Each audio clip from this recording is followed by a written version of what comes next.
Hey, I'm Reginald Samples, 6A Division I state champion. I just want to give a shout out to the Dubs, my favorite podcast and program. Watch this.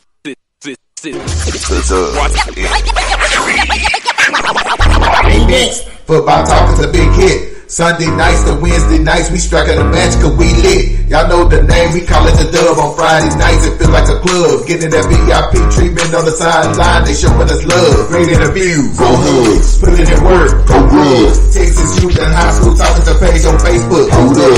Coach Carter still on the scene, giving advice, he do what he mean. Jay Mack and Swaggy Big, rocking the gear, it's so clean. Big rise and go easy, off the easy for cheesy. With my steppers, our special kids, making plays was so easy. Trying to win, we so greedy. All our fans are so needy, cause they need to hear them talk about their club. We do it for the dub. We do it for the dub. We do it for the dub. We do it for the dub. That DF dub. We do it for the dub. We do it for the dub. We do it for the dub. That DF dub. Welcome to the Dub, number one high school podcast starring Pat Botese, Jeremy McInnes, Whitfield Roderick, Coach Carr, and Ron Riser. Well, all right. What's happening? What's going on? Welcome to the number one talk show. Speak out. The Dub, baby. Come back. No. Second group, come back. Second group. Raider. Carter got a huge offensive line this year. They got a huge line this year. Hey, we want to open up like we run the tank. Okay, we want to sell the tank. Swaggy with the Doug, I give y'all an exclusive of the new look Carter Cowboy locker room. Man, Doug, I give y'all an exclusive. We're gonna start right here with the fear not and shall not be afraid. CC. You got the weight room over here. You got the weights. Man, this locker room is nice. You got that. The Kobe Bryant rules of success. It is looking real nice over here at Dallas Carter High School. You got the Carter on the weights.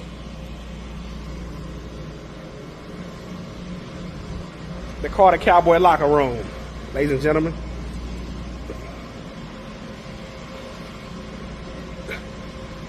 This is where you build champions.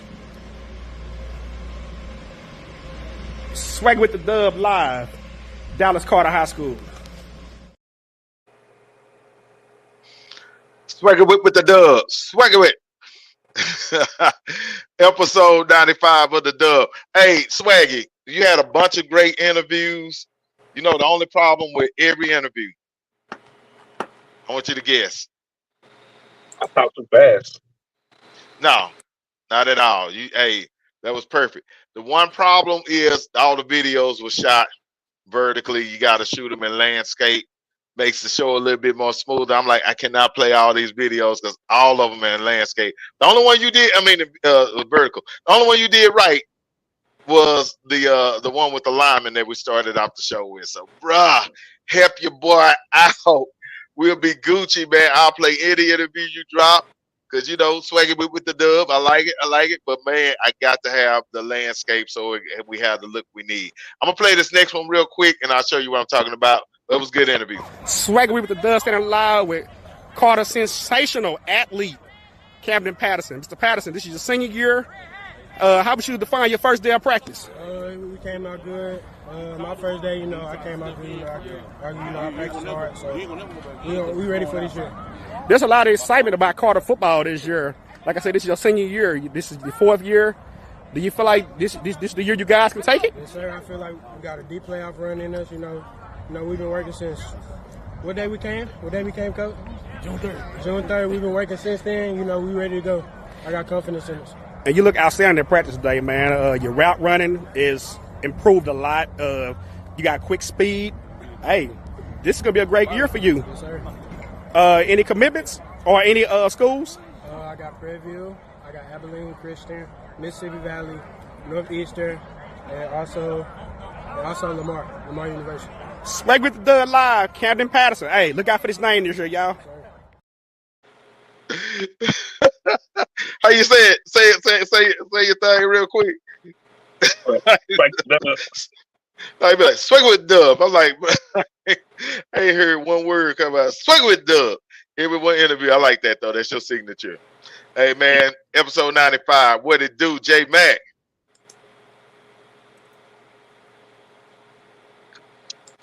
Salute. What's happening? Hey, we got a good one tonight. Coach Carr. What's Coach happening, baby? Speak. What's up, man? Man, I'm I can't interested call to it, see. man. You can't call it. Hey, it's one of them days, man. I understand. Swaggy with the dub. Episode 95 is going down. Appreciate y'all jumping on. Unfortunately, I'm having to produce from my phone, which absolutely sucks. But hey, shout out to Coach Jack and what he got going on over there at West Mesquite. Man, hey, they working under that dome or under that covered roof, man, and it looks pretty cool out there. Look like them boys are practicing in California or something like that. Let me ask y'all a question. Do y'all think that's gonna help them or hurt them early part of the season when the games are hot and sticky and they don't have the roof up on them? Personally, I look at it. Nah. Nah, I mean they just protecting their players. I mean, if you got the tools to keep your players out the heat, hey, why not? I've seen South Lake, Allen, Collier Heritage, all those, Mesquite, even Mesquite Horn, all of those have the same thing, and they have successful seasons. So, no difference. No doubt. No, No doubt. it's not an AC dome. They still outside. They just ain't Right. directly under the sun. So it's still hot. Hot is hot. Hot is hot. Hot is hot. Yeah, I agree. No doubt. No doubt. And I feel the same way, man. I think that that'd probably be the reason why two Mesquite teams will probably make the playoffs this year. More than likely one, but you may get another one off in there, man. They taking care of them kids in Mesquite. I got another thing, man. I need you to ask Jack, man. Are we beefing? I need you to ask Jack. Are we beefing? Oh. I asked Jack, man. He in the chat. Jack, are we beefing, brother? I thought you was a peaceful black man. I thought we was brothers. I'm trying to support the movement, man. He won't even holler at your boy. That's my next stop. That's my next stop. They practice. Golly, Jack. I thought we loved each other, my brother. Brother man. That's all right. I'm coming out to Mesquite. Mesquite. You got to give me a bro hug now. I'm coming out to Mesquite. Hey, Jack, man, we gotta feel the love, man. I heard they just found Tupac out in Cuba today, and so it's all love, baby. They found Pac, man. Pac about 55 years old, but they found him, bro. So we need to look. Hey, me and Jack straight. So I don't know what you did to Jack. I don't know what I did, man. J Mac always do something. I ain't no telling, man. But I thought, that's my brother, man. That's my brother, man. I was trying to support the movement, man. He still ain't got. I'm just messing with him. He ain't got back to me on that girl because I'm trying to support the movement. You know what I'm saying? His defense coordinator. I'm trying to get me some West Mesquite gear. On my dime. Oh, you know what? Won't let me support, man. I don't know, man. I don't know. Hey, J Mac, I'm actually gonna be. I'm actually be at West Mesquite for a little bowl game for you this weekend. I will be at West Mesquite. Hopefully, I can run in the Jack, and we're gonna find out what's going on. But what size? I will be there at 9 in the morning, 9 to 10 in the morning. So yeah, come run. It's football season, man. I'll be at 2 high school practices Saturday, and I'm looking for a third to pull up on. So okay. As a matter of fact, God, there is a field where somebody was practicing it in that area that I wanted to catch as well. But yeah, I'll let Jack know, man. Hey, you need to holler at your boy, man. But hey, tonight we got a special guest. It's a coach we've been wanting to get on. We've been wanting to get the whole city of Forney on for the longest and stuff. We've had a couple of the players on, Jo, and we had Riggins on them. Yeah. So definitely had Riggins, man. Yeah, I thought we had Jo too. We had him too, then. Yeah, we had Jay on a couple times. Exactly.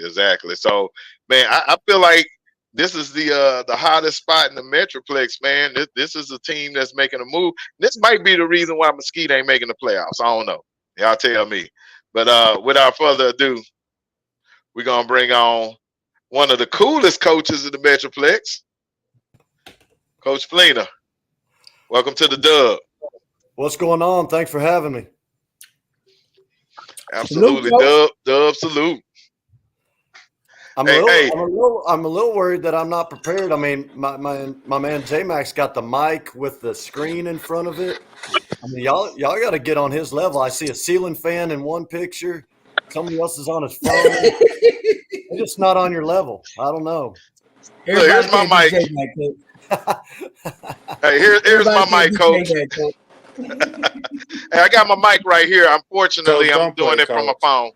Don't play, Coach. Don't play. Hey, just fake it. Just fake it. You'll be all right. Just put that mic in front. You look more important that way. There you go, Coach. So mine don't work. Look, I got my mic now, Coach. We good, Coach? You coaching us up? Great. We're great, especially since you showed me Pac was still alive, man. That's back from my day. So that's our day, Coach. Our day. Yeah, that's back in our day. I wasn't going to call y'all old. My birthday is 2 days ago. Turned 45. It's the first year I've felt as old as I am. You said you're 45. 45. Did you say 45? Look at all that gray. Yeah, Coach. You like you the third youngest person on this thing. No, facts. Hey, Coach, but I appreciate you. I had a lot of fun talking to you in the background, man. You're very funny and witty. You warned us about Coach Todd Peterman last week, and it came to fruition. So appreciate you. You've had some funny stuff to say in the background, and we're gonna hold you to it. Okay. We gave the Dub salute, but you said after you win a game in 6A, you might be giving us the hot tub salute.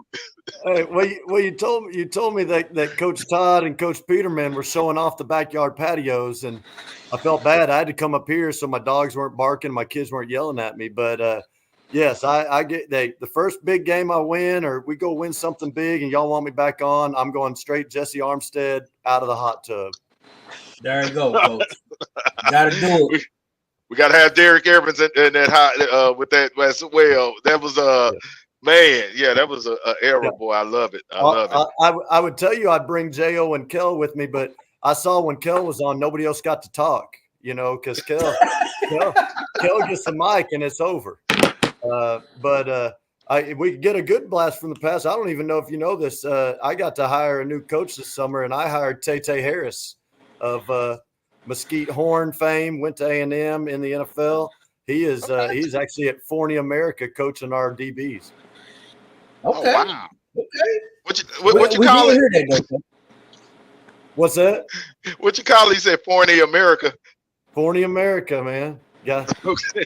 Hey, as many people are moving here, we're on our own damn country out here now. Just this summer alone, I've had one move in from Delaware, Louisiana, Idaho, Mississippi. I mean, we got them from everywhere right now. Boy, that's international J-Mac, and I love it.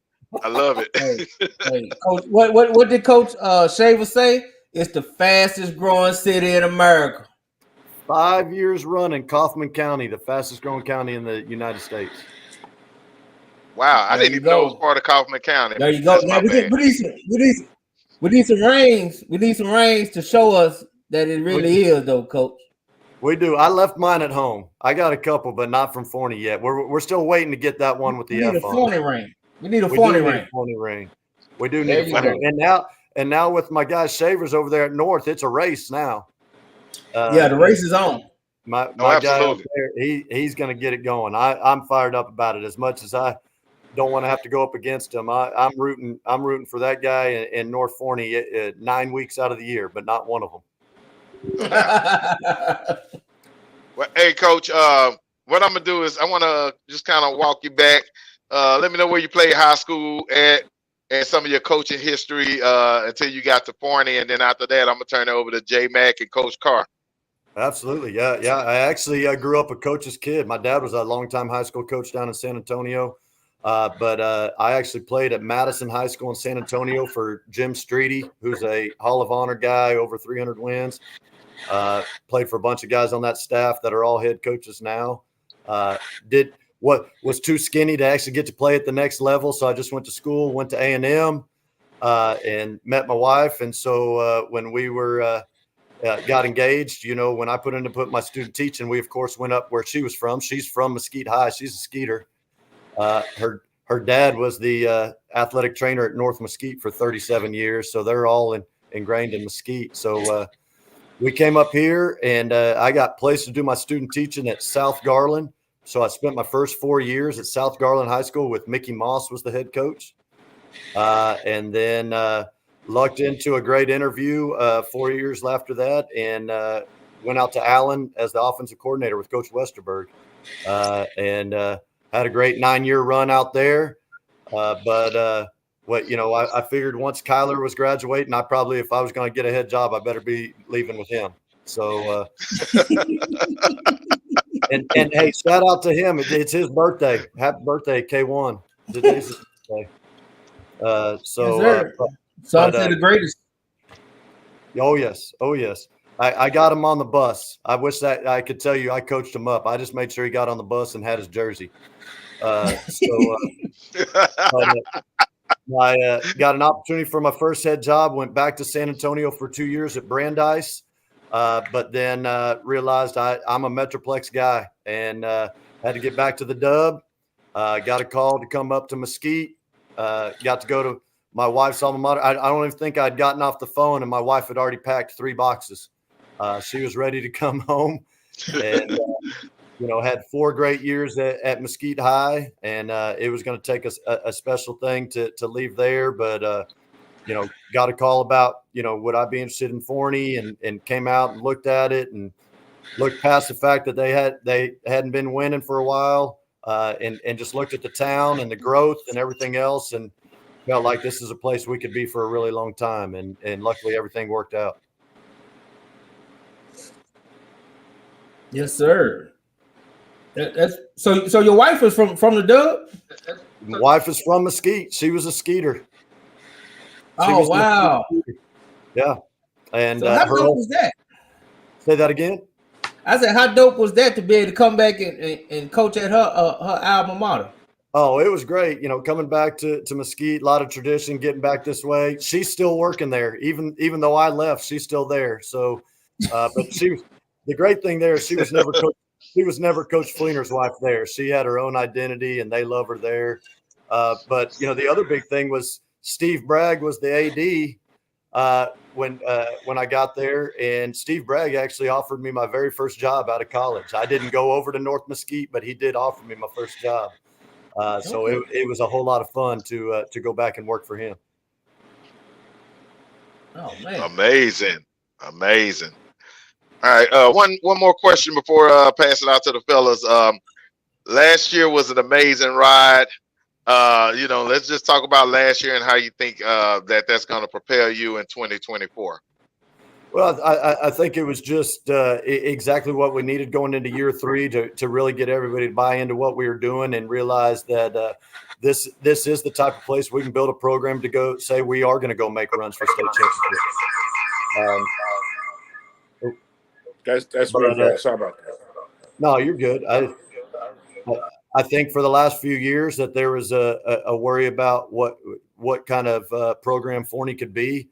They had been great in the early 2000s, but with North Forney opening and everything else, I think people questioned it. But I think it's the perfect storm out here between the kids, the facilities, the support from the school district, the school, everything else. But more than anything else, the community, man, they came out big time, and we couldn't do it without the support from them. And it turned into exactly what we wanted it to be out here, which was even as we're getting bigger, we're going 6A town now. If you come out to a Forney High game, the whole town shuts down and comes to the game. I mean, it really feels like that old school Friday Night Lights feel out here. And the sky's the limit now. And it's across all sports. I mean, that was the most fun thing too. We just finished 2 years in a row, back to back, of the most successful years across all athletics that they've ever had at Forney High. Every single sport, boys, girls, everything made the playoffs. Finished in the top 12 of the Lone Star Cup across the whole state of Texas. And, you know, that's what we came in preaching, that winning breeds winning. And if one of us is good, we can all be good. Big time, big time. All right, J Mac, Coach Carr. Tell me, Coach, when you took the Forney job, what was what was your thinking? Like when you took over there, what made you want that job? What was your vision? Like what was the vision or the plan that you had when you took it, when you took that job up until, you know, the great run y'all had last year? Because I was at that Richland game. Oh yeah. And that blew me away. I'm not even gonna lie. Like, I mean, I wasn't expecting it. I wasn't expecting. I think I did pick y'all to win, but I did not know it was gonna go like that. But just so what was the thinking behind it? I mean, I'll be real honest with you. Like I said, it was a hard move to leave Mesquite. I mean, Mesquite was great to us. The people there, everything was amazing. But I think, like everybody else, coming off that COVID year, it was just tough. I mean, it was hard for everybody.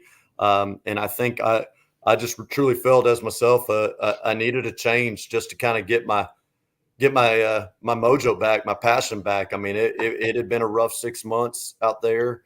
And we had gone through a lot, and, you know, had this opportunity where, you know, hey, Forney High opened, and had somebody kind of reach out, hey, what do you think? And so I just came out here, and, you know, because I knew a little bit, but I didn't know enough. And if you come out here to Forney, you realize as it's getting bigger, it still has that small town feel. But, you know, came around the facility. They got, you know, they actually have the oldest indoor facility in the state of Texas. They were the very first one to ever build an indoor facility. You know, after the tragic accident with Clay Jones getting struck by lightning at a practice back in '95. So that was why Forney built the very first indoor facility. But they were building a brand new, fully turfed baseball and softball complex. We have one of the nicest competition basketball gyms in the Metroplex, if not the state. And then you see all the growth, and you sit there and say, okay, well, the district is obviously committed to you know, putting some money and support into athletics. Anytime you see growth, you know that's going to be more coaches, more kids, and in the landscape of Texas football now, you know, and as much as people want to question, you know, why kids move or recruiting or things like that, if you come to a place like this with a bunch of houses and run a great program, as a coach, you're not recruiting, but the program does recruit itself. And when people are coming from all over the state and all over the nation, like I said, we've had people coming from California, Delaware, Idaho, and you move into town and your kid plays, you're going to look at, where's there a great program? Where do they have a great school that has great academics and a great program? And so we're never going to shy away from, you know, people are going to accuse us all the time of guys moving in, things like that. But if you have a great school with great academics and a great, you know, great neighborhoods, lots of houses booming, and you have successful athletic programs, coaches aren't picking up the phone and calling kids. The town and the school and the programs recruit themselves. Yeah, I mean, when kids are happy, man, they recruit. The kids are gonna recruit your program. It don't matter what's going on, because good players want to play with good players, and the first thing they're gonna say is, "How do you like it out there?" Yep. And once it goes from there, it's just gonna be based on how you treat your kids and how you treat that program, and more than likely how you treat a kid that you don't think you need. You know what I'm saying? Oh yeah, treating them right from top to bottom, and then that's what we preach as coaches. Is, you know, it's more than just how good they are on the field. It's, you know, what are we doing to make them a better man, and in the future a better husband, better father, you know, better just everything. And you know, that's like I said, that's the fun part about here. We've got amazing kids, we've got amazing parents. People will tell you all the time, I'm wired a little differently. I have a little reputation that I know about that, you know, people say behind my back. I'm kind of an ego guy. I tell everybody, if you don't have a little bit of an ego, you're probably not a good head coach. I wear it. It is what it is. But part of it is we believe in what we're doing, and we come in and preach a certain way of doing things that isn't necessarily the norm. We got a little bit of old school, we got a little bit of new school, but you also got a head coach that comes in preaching energy, having fun, doing damn cartwheels on the field. I don't know. I may have done my last cartwheel. I'm getting old, but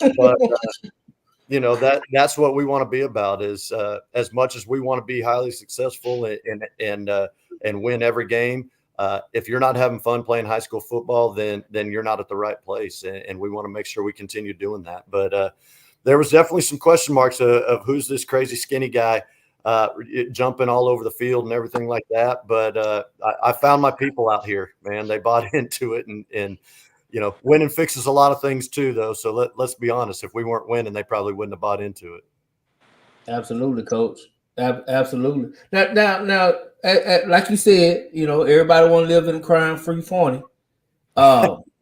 Let's talk about your recent move in quarterback. Oh, Nelson Peters. Yeah, Yes, great kid.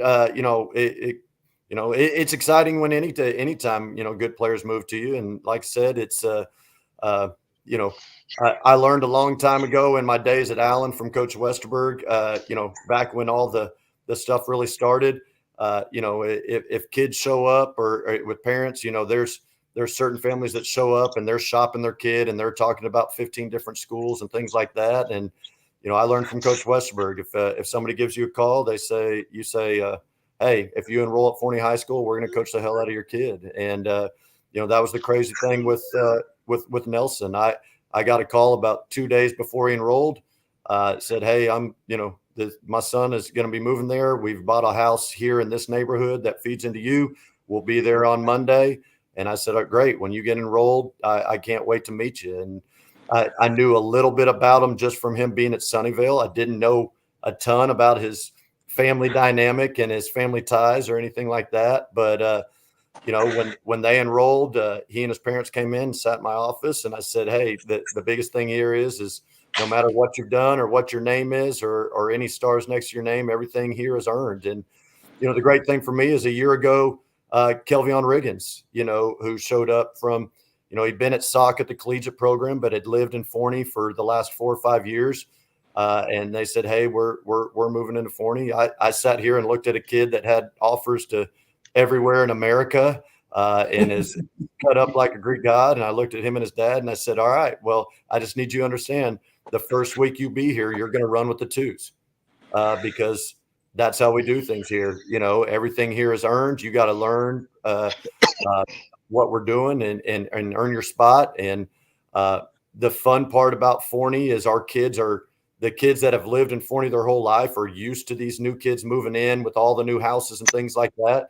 And if you come in humble and ready to work and all you're worried about is how can you help this team, they accept you pretty quick. And we've had a couple that have moved in that wasn't their that wasn't what they were going to do. And they were all about them. And they lasted about 2 weeks and they were out the door about 2 weeks later.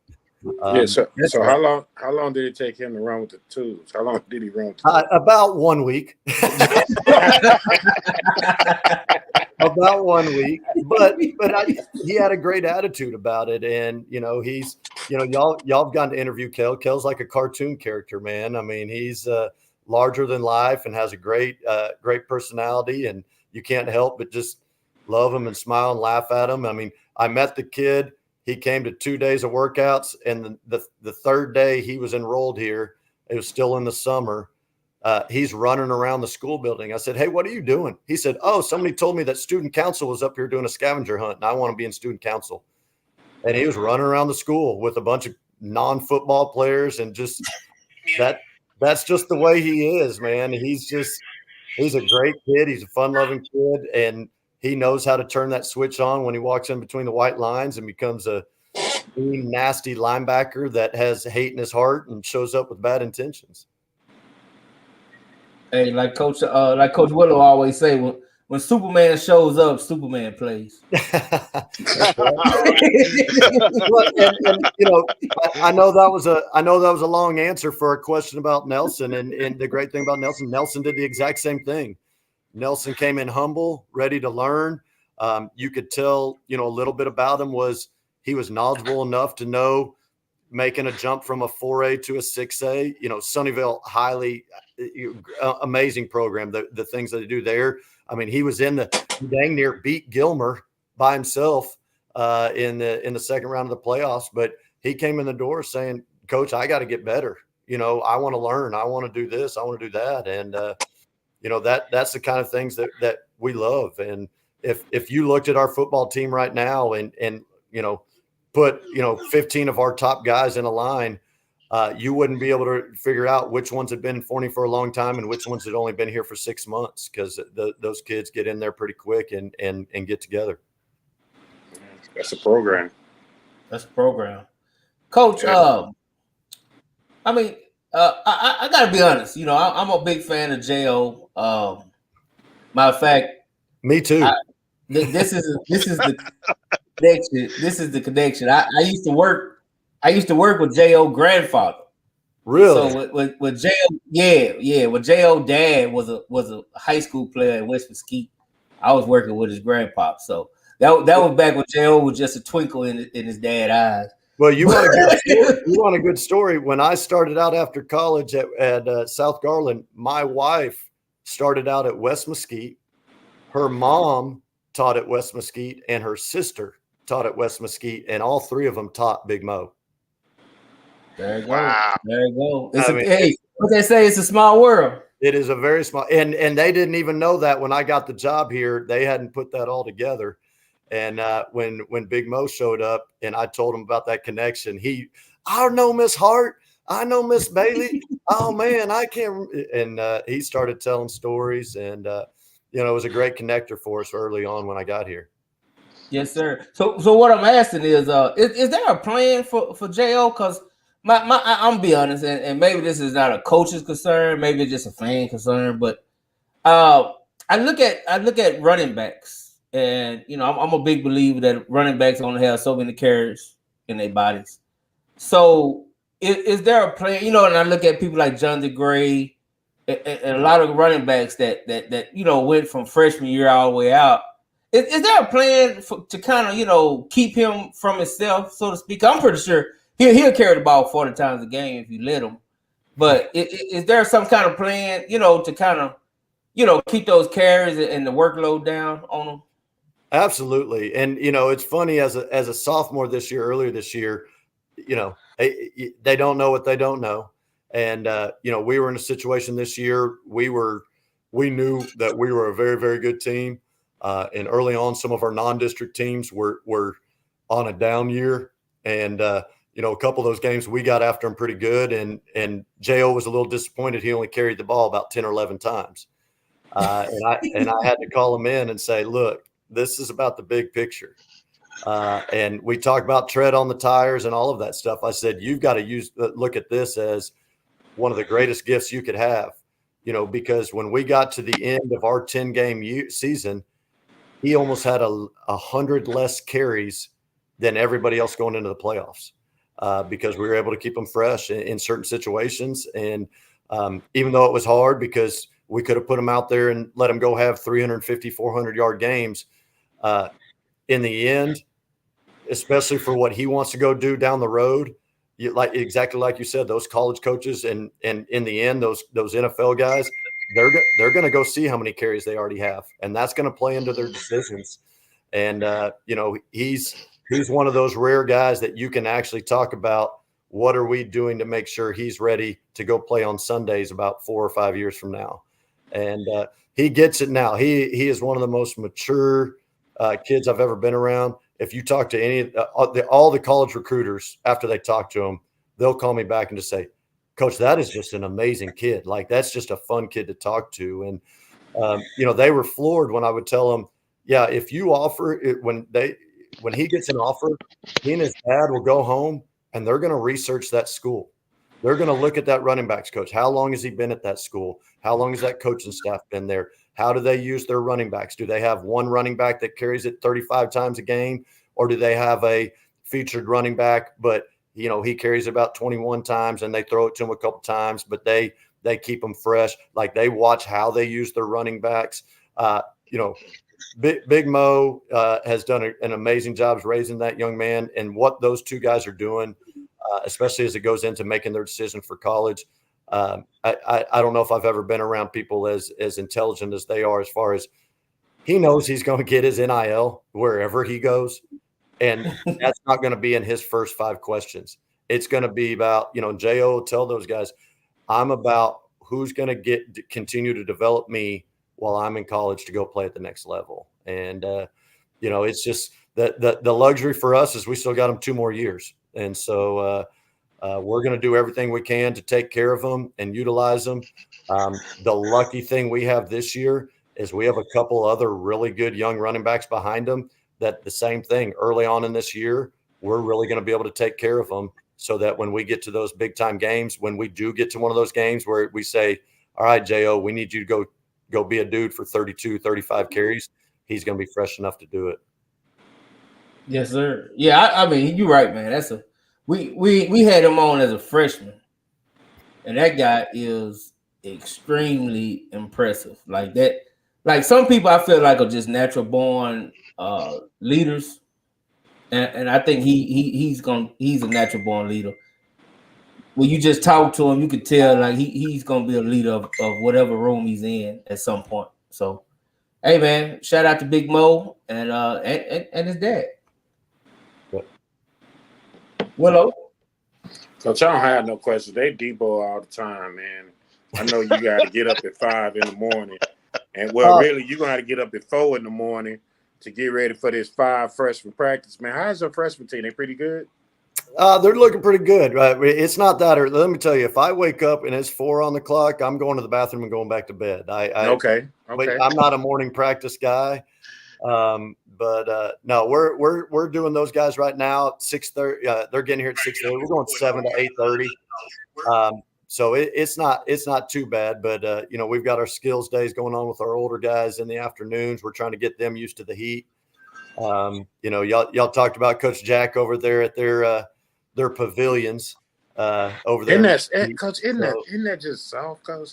They are. They were in the works when I left, but shout out Coach Jack. Coach Jack's one of my guys. Love that guy. I think he's going to do some great things at West. I'm excited to see what he can do. But yeah, those pavilions are kind of nice because everybody thinks, oh man, that the heat and we're on the heat restrictions. Y'all just go into that indoor. We don't have AC in the indoor, and it's not a pavilion. We got 2 garage doors and like 1 fan. It is. It's a hot box. I was looking at what's it? Farmer has a pavilion there. Oh, that new one that's an indoor outdoor. Woo, that's crazy. That's amazing. I saw that on Twitter. That's beautiful. Coach, that's your next move. That's your next move, Coach. Oh, to get it to here? Yeah. No, I'm not moving. I promise. No. I've got a 7th grader. I ain't leaving Forney for a while. So no. I'm saying that's the next move to get your indoor outdoor hook up like Formers and Forney. Oh yeah. We'll put that in front of the soup, and when they're done laughing at us, I'll call y'all back. Listen. The way people moving into Forney, them bond packages is gonna be nice. Yeah. I need them to be nice, but I need them to quit talking about building a 3rd high school. They don't need. If they build a 3rd high school, they're gonna kill you, Coach. Yeah. Let you go on and get your little 12-year cycle in. That's what I'm saying? And let you do that. So then you can go be the AD. And then make a lot of those decisions like, I don't think we're going to do that. I don't think we're going to do that. Yeah. The hardest part about going to be an AD after you've been at one of the schools is you actually got to wear the other school's colors. I mean, like I said, I love Saban and I'm rooting for him, but that would be hard to put on that blue. I don't know. Where'd you go to school, Coach? Where'd you go to college? I went to A&M. So okay, so let's see, A&M. I've had a player go play at Texas, and I went and supported him, but I never put the orange on. Oh no, you ain't supposed to do that, Coach. Listen, if my son went to Ohio State, I would wear a Michigan jersey with his name and number on it. So it's all good, Coach. Matter of fact, my son went to Faith Family, and I went to Carter, so they played us in basketball out Texas A&M Commerce, and he had to ride with his homeboys back home. So, hey, I know that Carter Cowboy stuff runs deep, so there ain't no way you were putting on another team. Absolutely not, Coach. And when he played rugby, so I had to put on their colors, but their colors are similar to Michigan colors. So okay, so it made it okay. Yeah, it made it all right, Coach. But you're a Michigan guy. I am. Yeah. You gonna push Jo there? He had a blast when he went a couple weeks ago. Yeah, I saw that. He should go. And here's why he should go, Coach. It's the largest alumni base in the world. 1 in every 700 people you meet graduated from the University of Michigan. It's the #1 public school in the country. Okay, hey, but they don't have that oil and gas money that A&M has. I'm just saying. Actually, you'll be surprised what we have. You know what I mean? You'll be surprised. All right, we play in front of 110, 117,000 every week. We got the longest sellout in all of college football. We play in the biggest stadium of all of college football. I'll tell you this: if he would go to Michigan, I'd be the happiest guy in the world because they hired one of the best all-time dudes as a running back coach there, Tony Alford, TA. He is one of the absolute best guys in the business, and it wouldn't hurt my feelings at all to root for Michigan. Oh, absolutely, and until the first game of the season, we judge him because he coming with a little stank on him. You know what I'm saying? Yeah. All that Ohio State stuff. We just need to make sure he's 100% Michigan. You know what I'm saying? As long as y'all got somebody still secretly giving y'all all the signals, y'all gonna be all right. Listen, Coach. You don't want to be on probation, Coach. You don't want to be on probation. Listen, Coach. If you ain't cheating, you ain't trying, Coach. That sounds just like a Carter Cowboy. I don't know, man. He got on the card again. Hey, it's tough. Coach, however that comes, you know what I mean? Like I said, listen. All I know is we national champions. All I know is we state champions. Can't take that away from you. Yeah. However we got to the field, You know what I mean? Coach, they still had to hike the ball. That's right. You know what I'm saying? Win the games. You still got to block, right? You still got to tackle, right? That's right. So, it's a lot of times when they look at you and they go, oh, okay, we know what they're about to do. And you say, okay, well, stop it. Yeah. They can't stop it. You ask about moving up to 6A. That's what I said about, go up to 6A, as you come from smaller divisions, especially some of the smaller ones as you're coming up. If you've got the best player on the field, you're probably going to win the game. But when you get up to that 5A D1 and 6A level, you could have the best athlete on the field. It doesn't mean you're going to win anything. Because it's the depth, right? So that's the biggest difference. That's the biggest difference. It's having that ability that if something goes, if you're in 5A and 4A and your two best players go down, you're in trouble. Yep. Chances are they playing both ways, unless they had a 5A like you. I don't know how many two-way players you had. But for the most part, they're going to have two-way players. 5A, not as much two-way players, but, that exceptional kid to play two ways, right? Yeah. But 4A, your two-way players, you're in trouble. Depth-wise, and they say, well, 418 can beat a 518. Anybody can be beat on any given day. Yep. So let's just start there. But it's the same way people used to talk about the SEC. They get to bowl game. Well, they can beat them. Well, you can beat them one time. It's playing a schedule week in and week out of the grind of that and staying healthy enough and having enough depth to maintain that. And that's the biggest thing we're preaching right now. People asking about 6A or even the kids. I said the only thing we've got to do is we have to have depth because it's a more physical game. It's a grind. And if you don't have the next guy ready to go, then you could go from winning games to losing games in a hurry. Yeah, that's when you find out how good you are in training camp, right? And then it's really developing. I always say this: it's not you being able to develop your best players. 9 times out of 10, your best players have an internal drive in them that's going to make them want to get better anyway. It's them cats that's down on the road, down the line that you're going to need to step in and give you 4 or 5 plays a game, and they got to be solid plays. Yep. You know what I mean? And being able to develop them, that's what builds the championship culture. That's what programs are building. That's how you win against 6-8 teams, and that's the difference, man. That's why you coach. It's them cats down the road that need your help. And when you see them do something that you like, and I know because I'm gonna ask you this, right?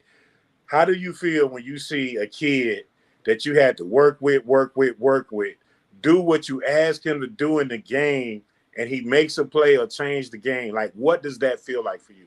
Oh, that's that same thing that just drives you as a high school coach, you know, and which makes it so different from a college where you're going to recruit guys to fit your scheme that fit your, you know, what you look for in that certain position, things like that. You know, we're at the mercy of who lives in the homes around us.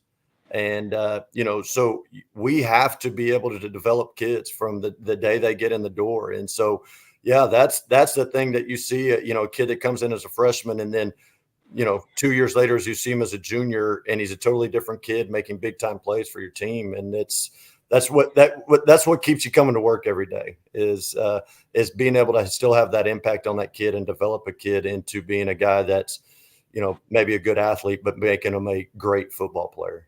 Right. Yeah. That's why they call you coach. That's one of them moments, man. I'm telling you, because that's why the nicest thing that they call me. Come to a game. We've won a lot of games. They still call me some other things in the stands. Yeah, because look, you in that seat, coach. That's gonna happen.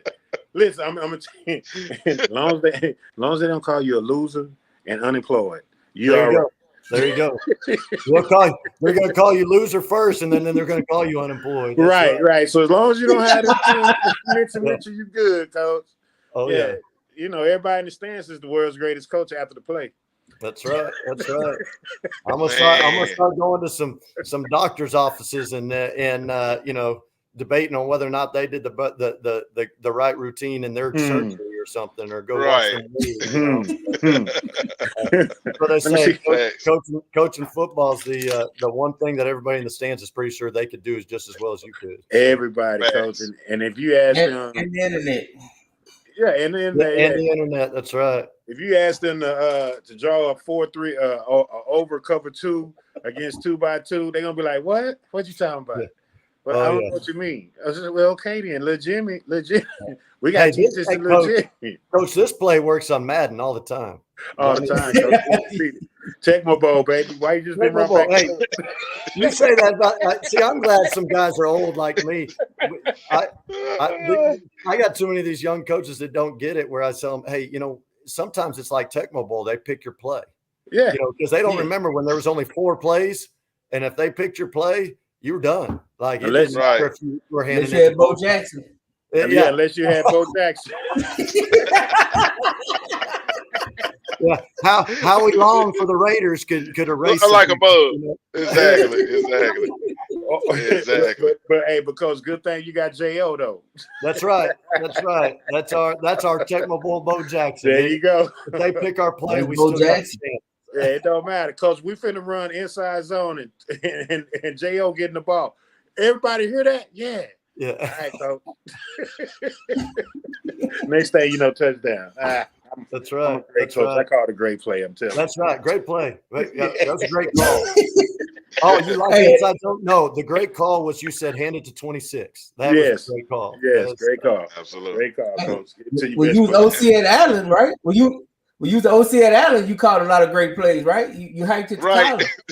That's right. Snapped it to the best player on the field. But you know, we laugh about that all the time. Obviously, that was a life-changing thing, and I'm probably not sitting where I am today if I didn't have a chance to coach him and win the games that we did. But he made me a better coach because of his skill set, and you know, probably the most fun thing we did after his 3 years there, and we came in, and you know, a lot of people don't realize I've got 4 other coaches with me on this staff that we've been together since the Allen days. I mean, we've been together anywhere from 14 to 16 years coaching together. And we got in there afterwards, after he graduated and looked at the things we did with him and said, what was a great play because we were snapping it Kyler Murray.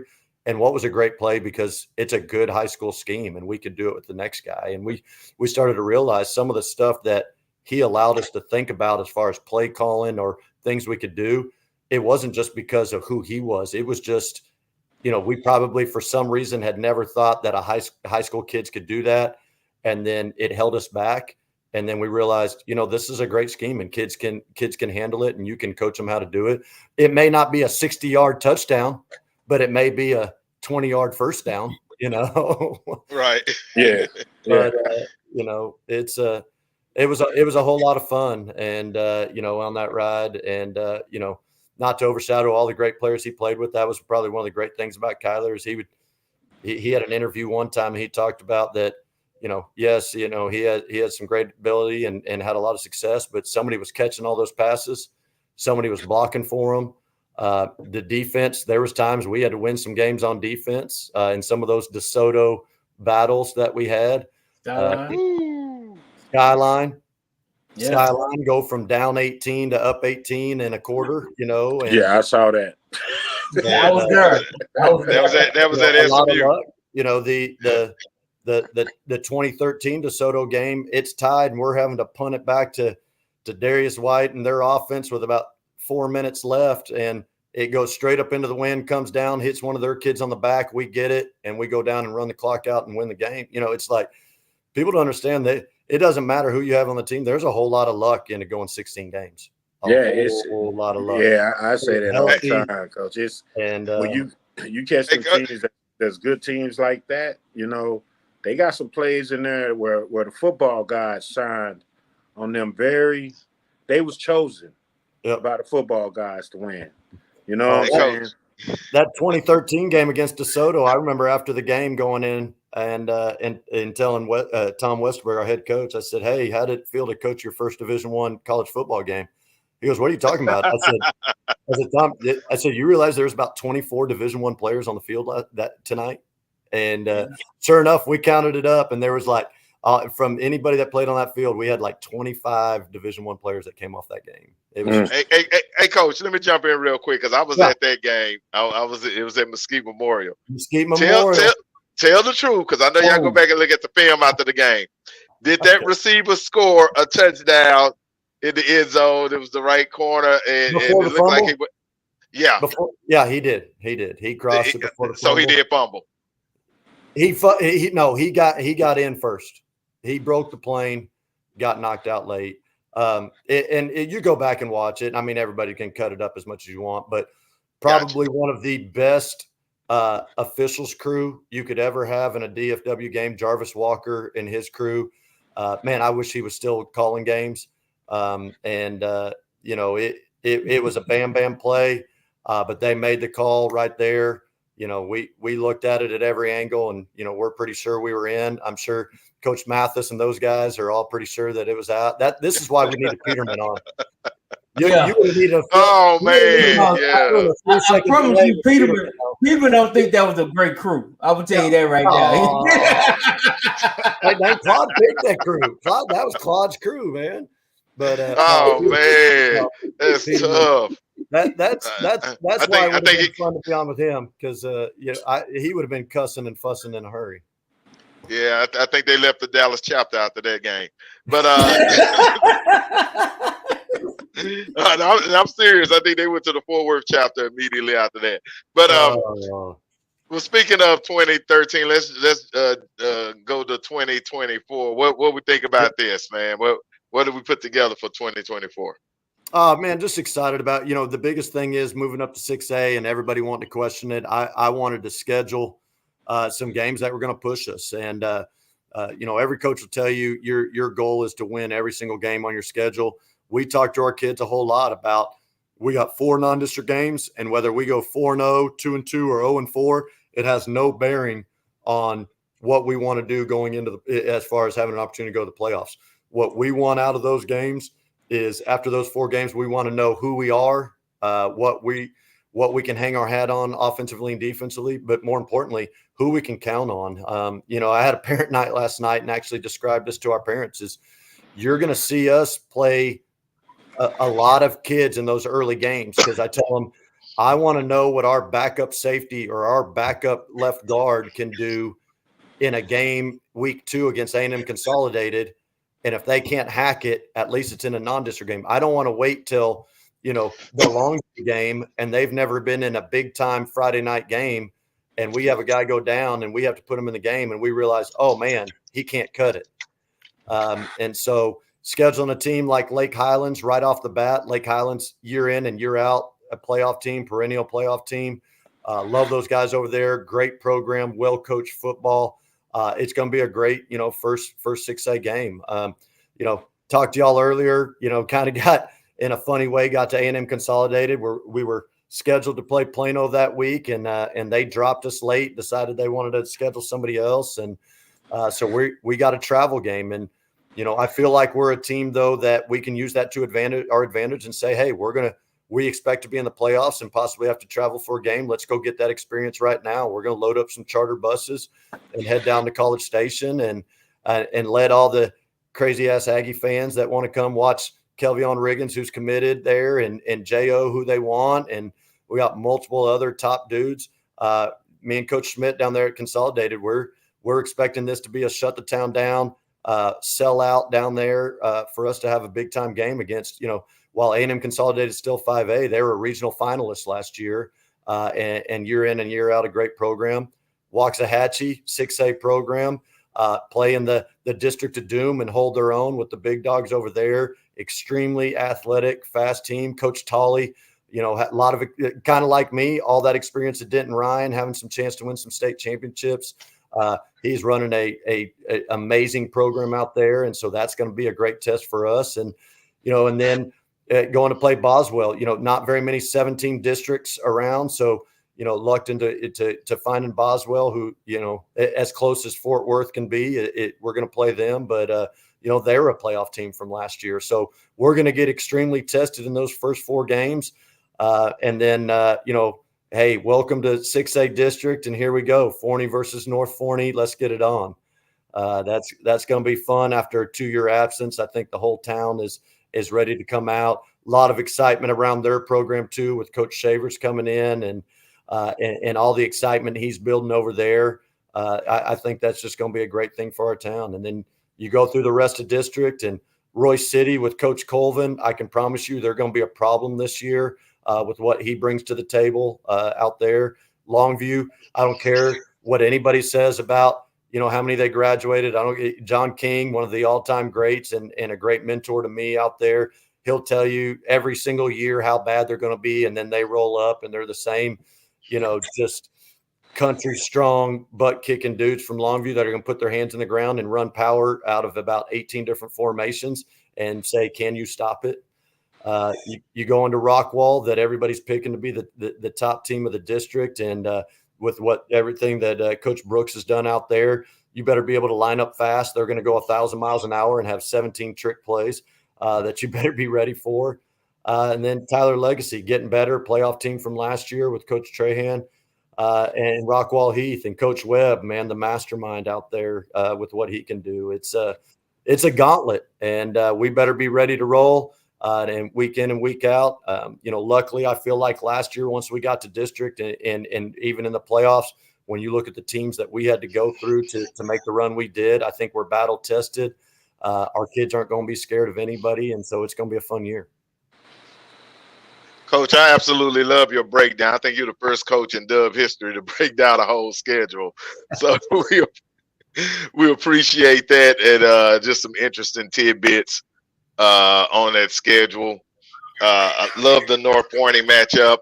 Do we have a battle for something? Are we battling for a boot? Are we battling for the rest of Mesquite? What we doing? I need y'all to help us out, because when I got here, this game was called the Unity Bowl, and I couldn't do it. I couldn't say it. I told the coaches, anybody that referred to it as the Unity Bowl was going to be fined $5, and any player that called it the Unity Bowl was fined 10 up downs. I just imagined what would happen in my Mesquite days if Mesquite and North Mesquite played and we called it the Unity Bowl and all held hands before the game. I was like, you would have had to pat those kids down before the game. Yeah. So I think we're going to back away a little bit from it being too much kumbaya. Let's hold hands and be friends. We're hoping for a battle of 80, battle of Highway 80 or something. But hey, how about you get all the listeners? We need a new name for this game. Okay.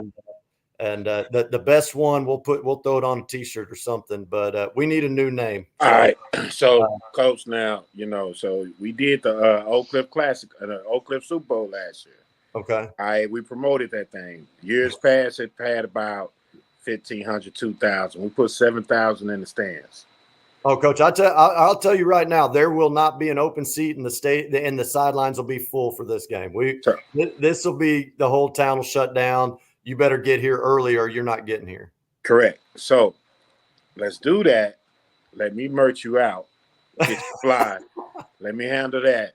You know what I mean? And we'll I just gotta know what my cut's gonna be. I'll get my NIL. No, Coach, listen. I believe in taking care of people. So you ain't got to worry about that. That's the least of your worries. We just need to come up with a fly name. That's right. That's going to be able to blast through eternity. All right.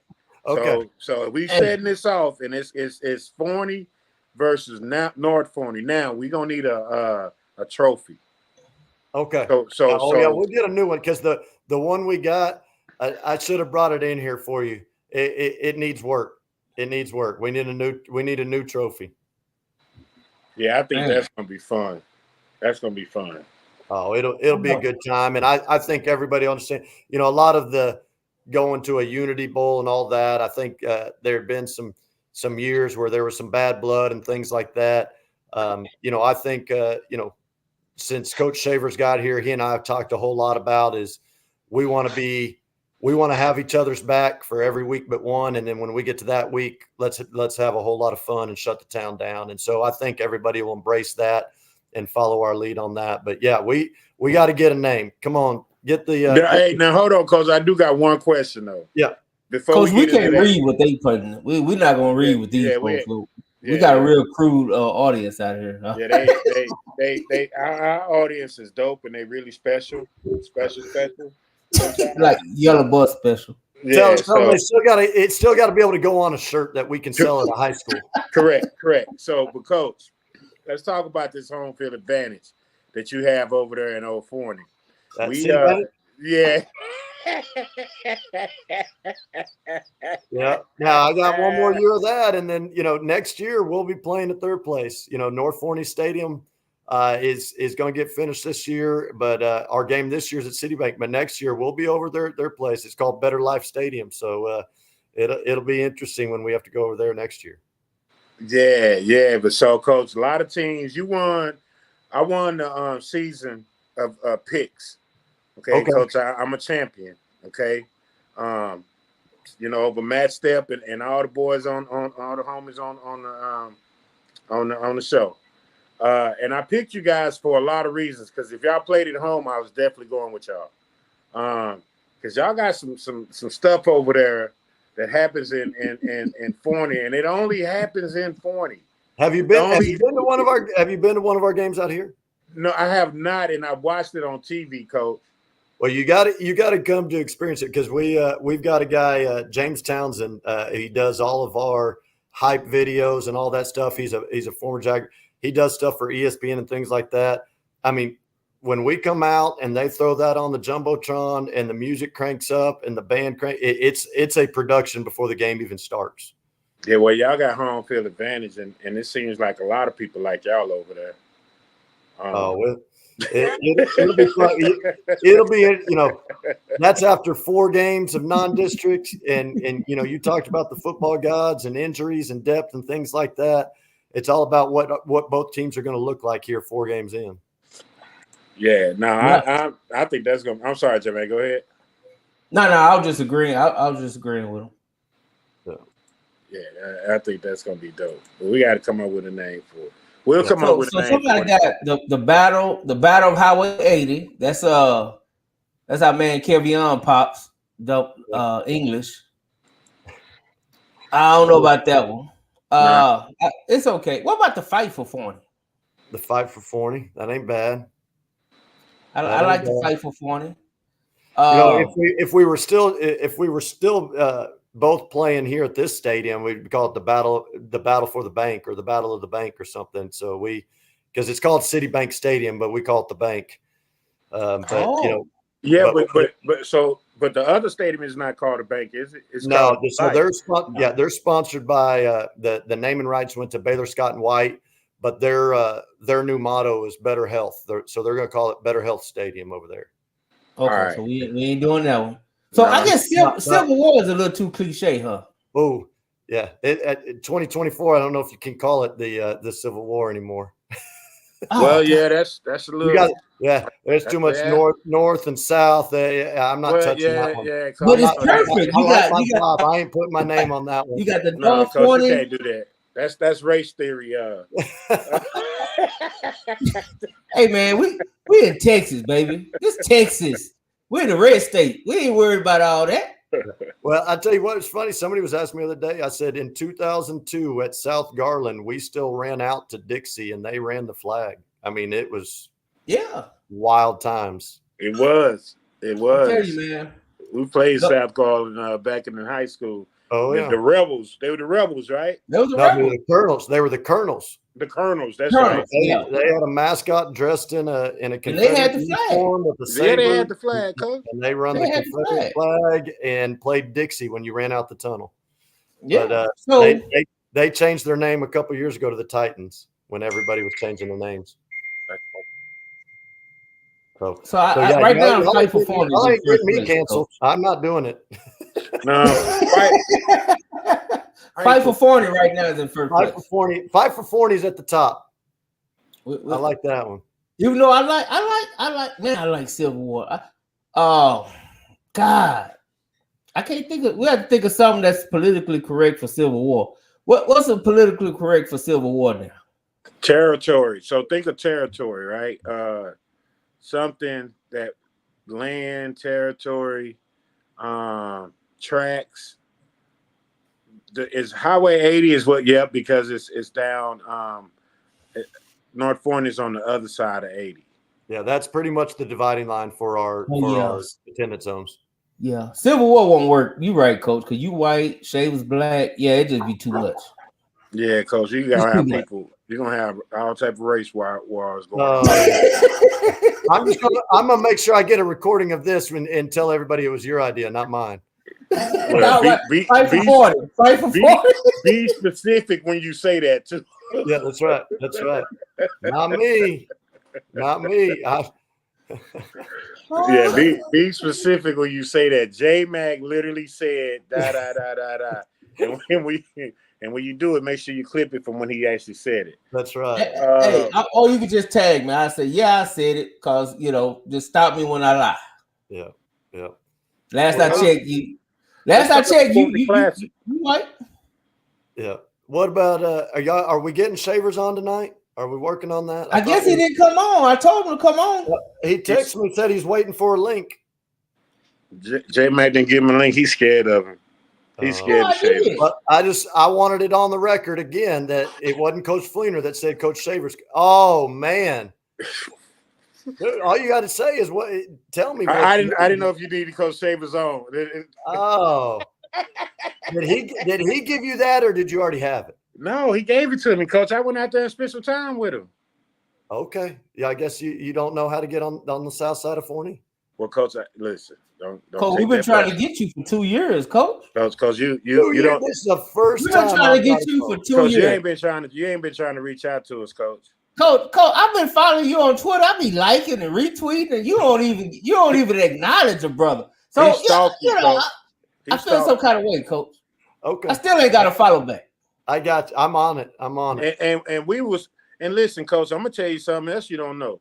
I don't know what happened to Swaggy, but Swaggy came on this show and he said at the beginning of the season last year that Forney was the team to watch. Watch Forney. They are going to do something special. He said that before the season started. He got that from my guy Sean Edwards. Told him that, I bet. So South side? I mean East side? No, so Sean Edwards That's what we call him, Coach. We call him Coach. We call him Eastside. Eastside, Coach. We don't. You know, everybody gets a nickname, Coach. Yeah, we don't. Okay, then what's mine? I can't wait. we got you. We got you. Coach won't follow back or something like that. Oh yeah. Coach, right now, you Coach stuck up because you ain't following back yet. Just send me the sizes, and I'll have y'all in some black and gold in a hurry. He said, Coach, he was stalking you, and you was just like not even acknowledging him. I don't know who do me worse, either him or Todd Dodds at ignoring him. They do me pretty bad. TD does you worse. I promise you that, because he don't know how to use Twitter. So don't even act like he's using Twitter. Yeah, I figured he's that. Got somebody running. We don't got his son on the show. So Riley. Oh yeah, Riley has been on the show. Riley's a fan of the show. Riley's my guy. I just talked to him at coaching school last week. So that's my dog. Oh, what y'all think about the showdown? The showdown that's on 740. The showdown on 740. I'm trying to think. Is there if their stadium's on 7? It is. Theirs is off 548. Their stadium's off 548. I just call it 740, 548. Yeah. 740. We're both the same zip code. We're both from 75126. It could be the battle for 126 or something like that. We could get the zip code in there. Oh, the battle 16. Yeah. I don't know, Coach. Give me some Kaufman County showdown. I would say, man, call it the Forney Classic. The Forney Classic. As long as nobody's going to think we're stealing Oak Cliff Classic. No, it's not an Oak Cliff Classic yet. Oh. But it's definitely the Oak Cliff Super Bowl, Coach. Oh, that's what it is. Oak Cliff Super Bowl. Yeah, you can't be the Forney Super Bowl. Yeah, no, we can't do that. No, we can't do that. It could be the Eastside Super Bowl.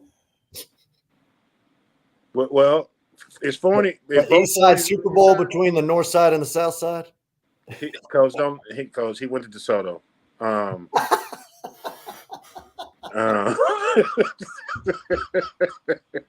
He went to DeSoto and he's got his Carter stuff on. Well, Coach, it's a long story. All right, Coach, let me tell you the story.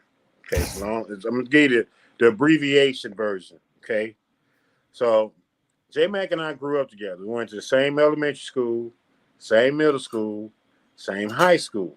Okay, his senior year, his family leveled up.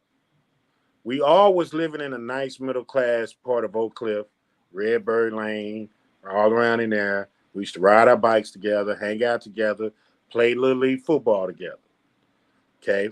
His daddy wanted something better for his family. So J-Mac was the first black family to move out to DeSoto in a nice 5-bedroom, 4-bath house. You know what I mean?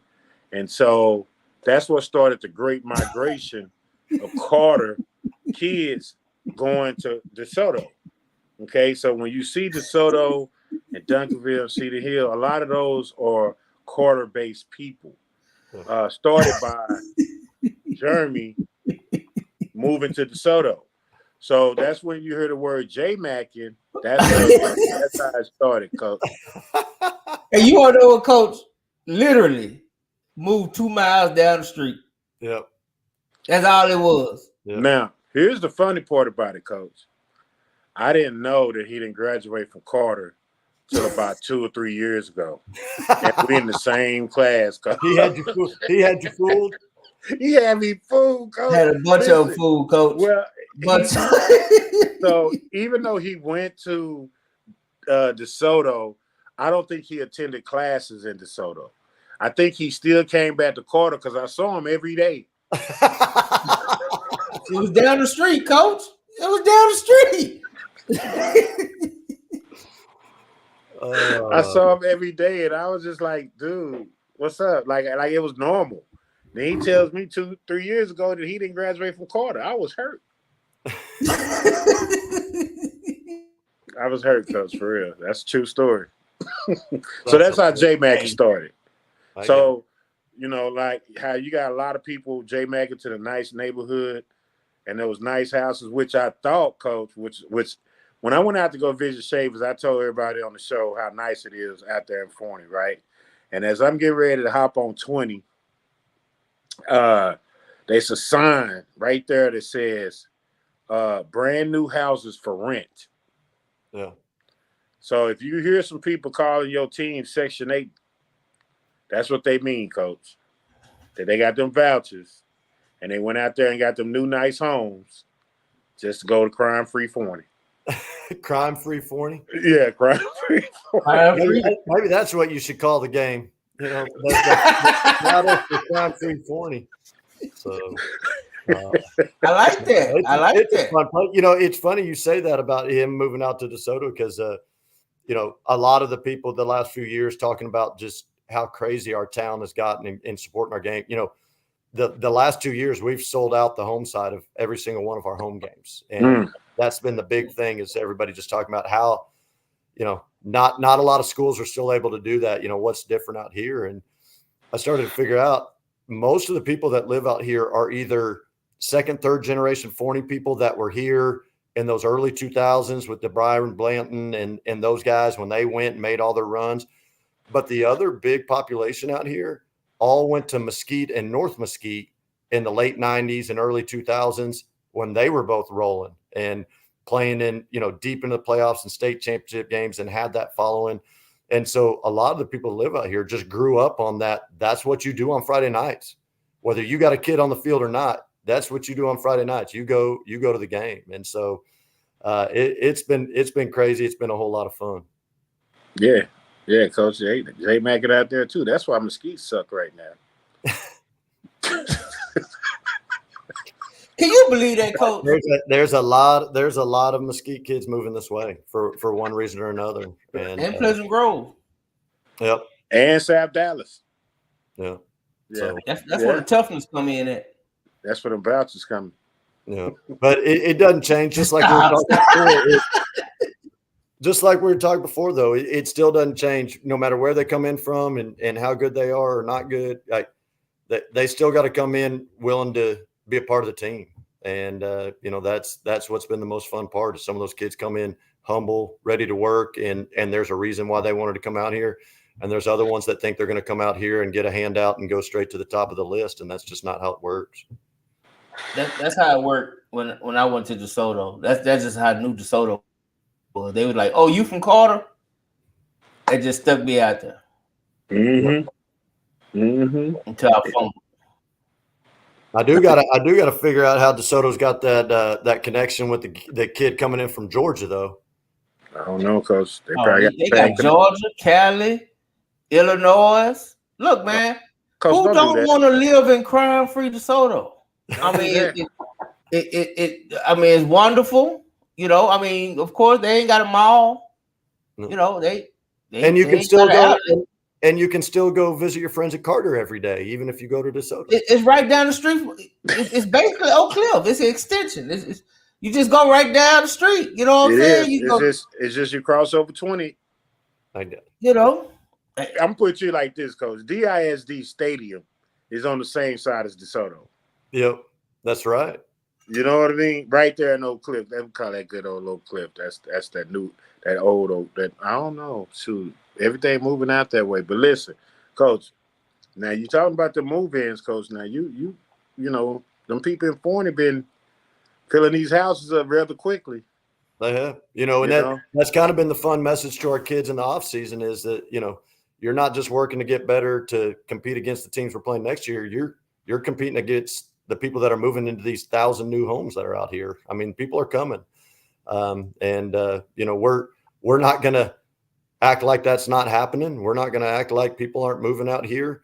All we know is if they move out here and enroll at Forney High and want to play football, we're going to welcome them. And if they want to do what it takes to be a part of this team, then we're going to let them join. And so we definitely have some difference makers there, but we also have some great homegrown kids. I mean, one of the best players on our team, Landry Hopkins, the junior inside backer that stands right there next to Riggins, is one of the best football players I've ever been around, and he's grown up in Forney his whole life. And in fact, even Kelvion was telling all the college guys that came in and asking him about his transition to playing linebacker after playing end at SOC, and he said, well, the best thing about it was as I was learning how to play the position, He said the guy next to me had the answers to the test. He said this guy next to me tells me every play what's coming, what to do, and it's just that's been the fun mix out here. We got kids that have lived here their whole life. We've got kids that are moving into these new houses, but they come together as a team, and as long as everybody's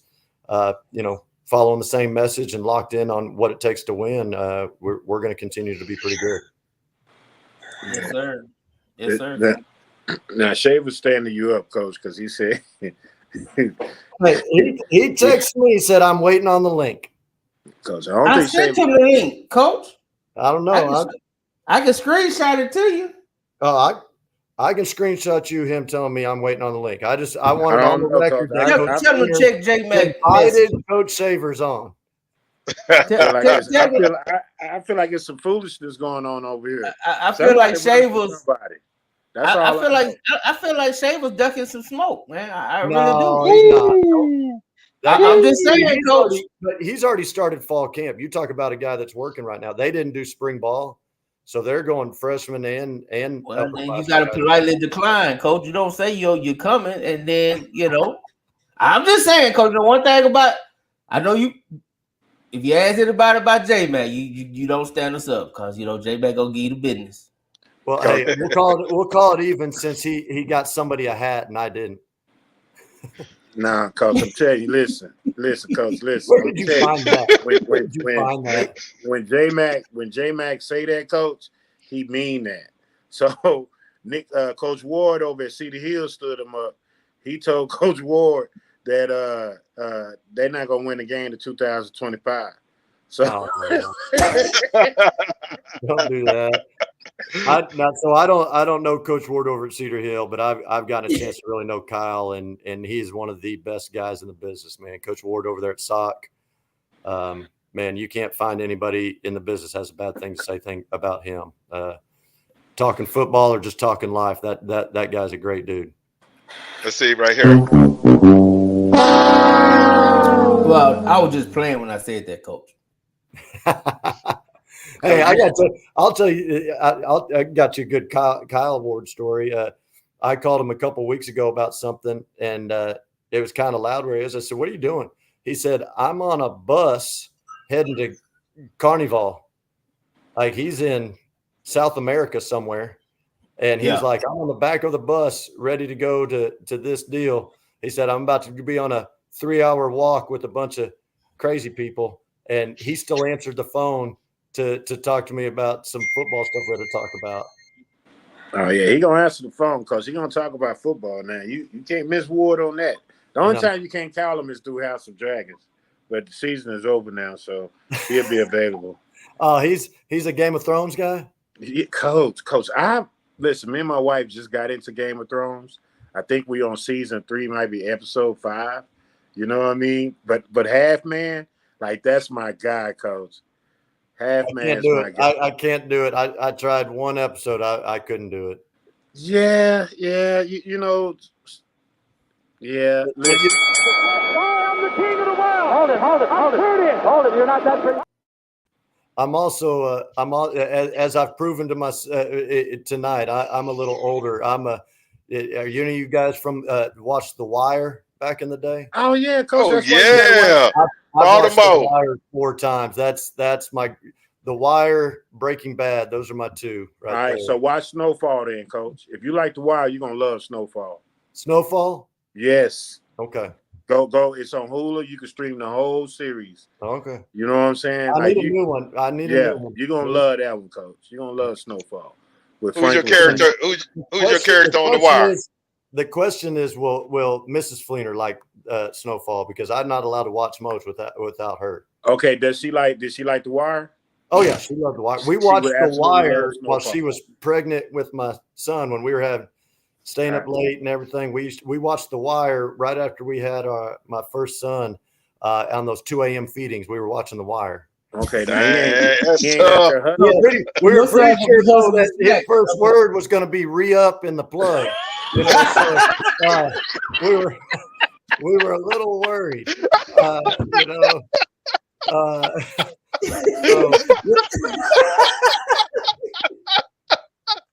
Your son gonna be out there hustling snacks. He gonna be out there shipping them gummy bears, man. He moving them, man. He out there go Rio. You know, I mean, hey, if he say they're gonna Omar, I'm gonna pass out. Yeah. Oh man. Omar, here comes Big Omar. Start whistling. He whistling. Yeah, he's whistling. We're talking about Bubbles and McNutty, man. You know, I mean,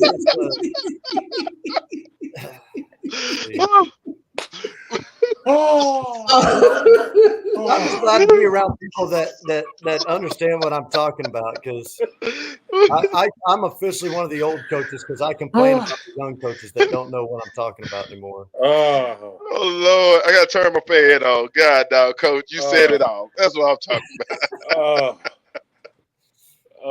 Anyway, Coach, I know Willow kept you past your bedtime, Coach. Oh man, this is a great. If you haven't figured it out, you get me talking. I'll go as long as you want, man. I appreciate it. Contrary to me not being good at following things back and things like that, love what y'all do for us. Love what y'all do for high school football. It's a ton of fun, and you have fun with it. You're not here trying to corner somebody into saying something they shouldn't or stir up a bunch of crap. I mean, we're all working the same job and dealing with the same issues. We're all love the kids and are getting tired of the adults. But man, y'all do it the right way. And let's set it now. The week of the whatever we call it, the fight for Forney or whatever we call it. I was gonna call it the F Bowl, Coach. The F Bowl. The F Bowl. The FU Bowl. All right. So the fight for Forney, man. The fight for Forney. It is, but hey, the re-up bowl. The re-up. The re-up. Yeah.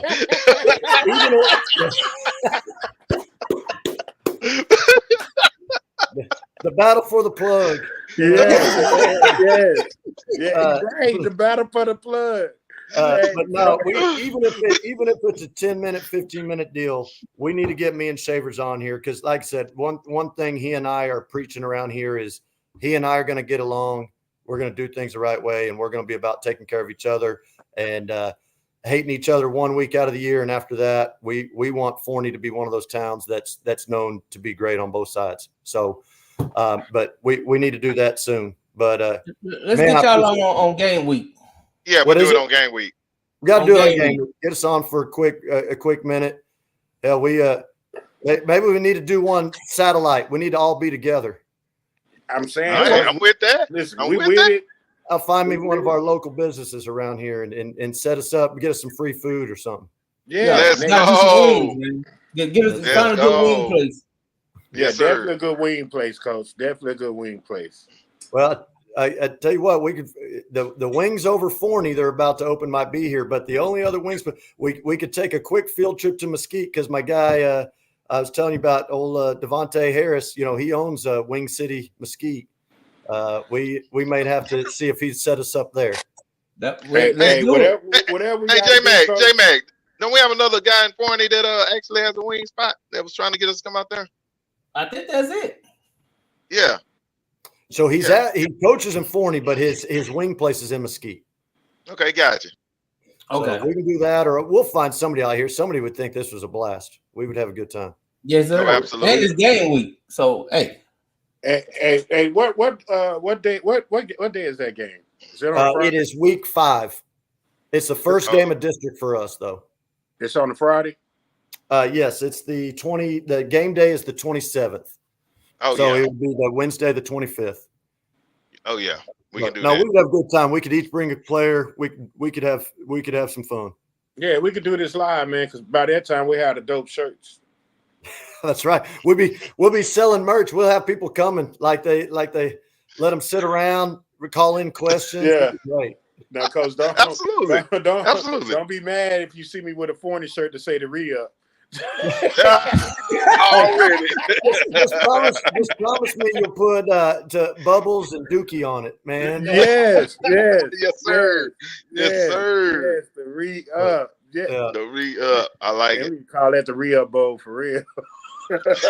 Yeah, y'all trying to get me canceled again. No. Hey, the re-up would be better than the Civil War. Just know that. All right.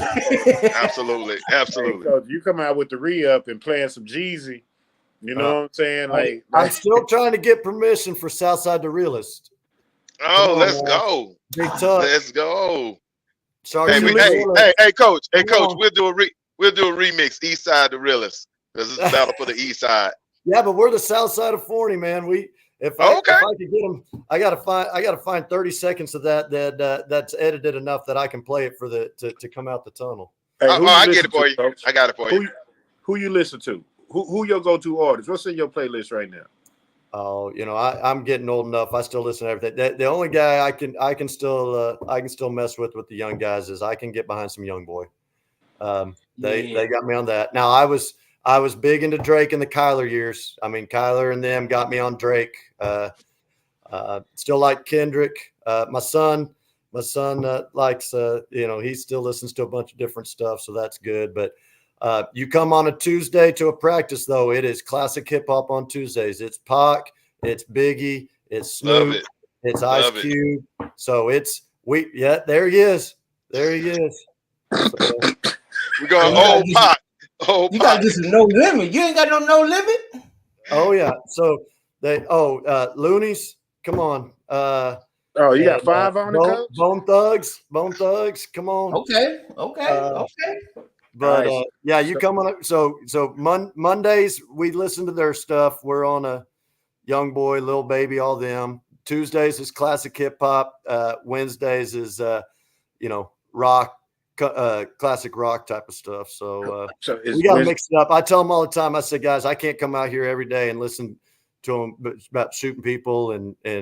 No, right. You gotta be a good man. Yeah. You can't hear all that. You gotta get you a gospel day too. Yeah. It's like watching The Wire. You ain't got a Marvin Sapp day, Coach? A what? A gospel day? Marvin Sapp. Yeah. I don't know. They tried. Who was it? They tried to tell me was gospel. Rod Wave. They're like, oh, Coach, he's like Christian rap. Yeah, I was like, well, I mean, he just sing a lot of love songs. I listened to a few of them. I was like, guys, I don't know. They tried, Coach. They tried. They tried to pull a fast one on. I don't know about that one, guys. Yeah, I said that, there's some days I can't do it, guys. I was like that. I've heard enough, So hey, Coach, I'm gonna do this for you. I actually dropped the dub theme. I'm gonna drop a Southside Realist version for Forney. I got Let's go. That'll work. Coach, we can't keep you up, man. Shay was ducked to smoke. That's okay, Shay. We still love you, Shay, but you did duck. You did duck, but we love you. Salute to you. No, he'll be here. He'll be here. Hey, y'all need to pick him. They're going to do big things in this district. You watch. No, he didn't show up, so I got Skyline about 40 week 1. Hey, well, are you changing because since the stadium's not ready, now they got to play at Forrester on a Thursday night? Hey. Skyline about 40. Come on, Jacoby. Let's go, Jacoby. Knock out. Woo, you wrong for that, J-Mac. You are. Well, Coach, don't worry about it. J-Mac didn't even have you finishing in the top 4 in district, so don't feel bad. Damn. Hey, all I got to do is follow him back. I'll be second tomorrow. Yes, absolutely. right. Exactly. Look at him. He's frozen. And we're all just gonna sit there and guess what's in that Yeti he's drinking. Hey, Coach. You must not have been watching it too long. This is what's going on right here. Yeah, because we know what's in there. Hey, we know what's in there. Coach, I'm gonna tell you something. Which color? What color label? It's green money. Oh, big time. Hey, Coach, let me tell you something, Coach. Now, if you want the best pregame speech that your team has ever had, who is it? It's Johnny J. Mac.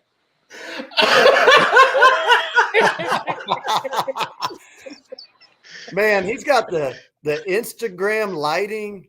I mean, Coach. This is after he gave a speech. This is the interrogation room. They had to talk to him. Coach, They were sweating him. Is that McNulty? McNulty Yeah. from the wire? Yeah. No, that's what was the big dude name? What's the big dude name? The big black dude? Buck. All I know is she. Oh yeah. Oh man. Yeah. You get Johnny J Mac there, coach, you guarantee to win. All right. You gonna win. Ain't no doubt. And they gonna come out fired up. Now you can't might not have a job. You can't teach them all them naughty words though. I was about to say you might not have a job after that, coach. They gonna pull you to the side and be like, "Hey, coach, did you think that was a good idea to?" Yeah, that's how they gonna be looking at you. They're gonna be looking at you like that. He didn't realize he was gonna be mic'd up for the documentary, you know. All I can say is, you ain't never heard on Hip Hop Mondays. Hey coach, we just trying. We're on the edited station, you know. Okay, good. We're on the edited station, you know. It's the remix. Yeah, we don't want your wife. Yeah, we don't want your wife looking at you like that, you know. Just. I promise you, that's the look I'm gonna get when I finally get home. So. Oh yeah. I'm sorry, coach. We got to get you out of here, man. No, I guarantee you, she's already asleep. Don't even worry about it. So, no, man, it's awesome. It's funny too. My phone's going up. All the people listening are cracking me up because they're sending me things. So, please share. Yeah, that's what we do. We have fun, coach. I like to have fun. I'm always joking and messing with folks. So I hope nobody take me too serious. No, you got to in this business, man. Got to in this business. Got to have a little fun. Well, yeah. Coach, tell Shavers. I'll tell him. Tell him we got some stuff we need to talk about because this is the first sign of ducking smoke. He ain't ducking. He ain't ducking. Oh, wait a minute. Wait a minute. Is he ducking? Let me see. Dakota. Oh, who just walked in? Oh yeah, now he put the hat back on. We going to wire versus what? All y'all have to do was just leave my name out of it. Hey. All I had to do was not mention me. No, I told them, man. They were saying it was my fault, Marcus. They were saying it was my fault. That J-Mac on here talking about somebody ducking smoke. Willow don't know if he want to wear the hat or if he don't want to wear the hat. He put the hat on just because he wanted me to send him something. Look, he's looking for free gear. No, we're not gonna do that, Marcus. I'm minding my business. I'm enjoying the show. I'm trying to don't give me any tips to You saw them baiting me. They were baiting me, Shavers. They were trying to start a war. That's what they do. But I just to clarify it, I ain't ducking nothing. Hey, coach. J-Mac, you don't know me too well. I come from a background where we bar none, fade all. Oh, my bad. I thought you came from Allen. Hey. He was from South Central Allen. Man. There's a difference. Hey, Allen just like Compton, baby. Yeah, just like Compton. We were east side of Allen, Shavers. We were east side of Allen. We weren't west side. It ain't about where you from. It's about how you come, J-Mac. I done seen people from Allen get on somebody from South Dallas ass before. I don't know what you talking about. I mean, hey, man, broke clock right twice. I get it. Yeah. I get it. But I'm just saying, man. I mean, you know what? It's about how you left it for interpretation, coach. Is that what it is? Y'all kept me backstage for 20 minutes. I was trying to say hi. Hey, talk to Pat about that one. I look back there a couple of times. I didn't see you, coach. It might have been in and out. Okay. All right. Yeah. So Man, I ain't gonna lie. Hey, coach. I'll put it on me because I actually did have to jump out for a while myself. So you might have jumped on when I was on. Don't let him fool you. That fancy mic isn't even working tonight. He's on his phone. He just put that mic. right. Hey, all I know is Shavers came on here about as gangster as anybody in TV today. Hey, Shavers was watching The Wire in the background. He was watching The Wire in the background. He wasn't going to come on until I mentioned The Wire, and then he knew. He back there watching the best of Suge. I just got to the house. We practicing. I get to the house. I log on. I see Fleener on here talking about Tupac, Drake. That's when I tuned. I said, man, what we trying? What's going on? They asked me what we listened to on Classic Hip Hop Day, man. I was telling them. I told them Mondays we listen to the boys' music. Tuesdays classic hip hop, and Wednesdays classic rock. And they wanted to know. I got you. See, I missed it. I came on here. He was talking about Lil Baby and Young Boy. I said, man, what's going on? Hey, you should be worried. I'm always recruiting, Shavers. You know that. They told you that I'm always recruiting. You know, hey, they got to move somewhere in the fastest growing county in America. Yeah. A lot of houses on the north side and the south side of Forney, Texas. Ain't it, man? Ain't it? It's just like Ellis Island out here. I mean, everybody's coming. Yeah, it's like you get a house. You get a house. That's it. What we gonna call this game, Shavers? Yeah. I don't know. You got to ask Coach Fleener. He's a senior veteran coach. Hey, I just told him that we were in agreement. It couldn't be the Unity Bowl anymore. I feel you on that. I don't like the Unity Bowl. I don't. I think it should be Battle of Highway 80, Battle of Raising Cane's. Hey, we're gonna put a poll out tomorrow. We're gonna figure this thing out, Coach. We got you. We're gonna get it. We're gonna call it the re-up. The re-up. Yeah. The shake back. I'll have to explain to too many people what that actually means, and I'll be in trouble. You like to fight for Forney? Nah, it don't do nothing for you, do it? It don't move me. Maybe we got to find something to battle for. You know, there's the battle of the axe, the battle of the boot, the battle of the sledge. Maybe we need to find something. The battle of the F. Yeah, we may do something like that. I like it. I like where you're going with that, Fleener, right there. Some type of artifact. I played at Arkansas. We played LSU. Was always battle of the boot, and you got the boot. You know, you ever win that, you get the gold boot. Maybe we find something like that to play for. We got to sign something that's original to Forney that we got to do. Yeah. So. We just the battle of the rabbit. No, get a house, hell, because everybody moving. Whoever wins, the head coach gets to have that house for a year. For a year. Gotta have a pool. Hey, and it's got to be painted in the school colors too. So there you go. Yeah.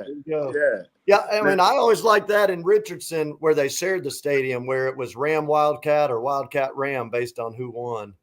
That was always good. Now, Coach, last year when we had the Carter Kimball game, whoever lost that game had to wear the other team jersey.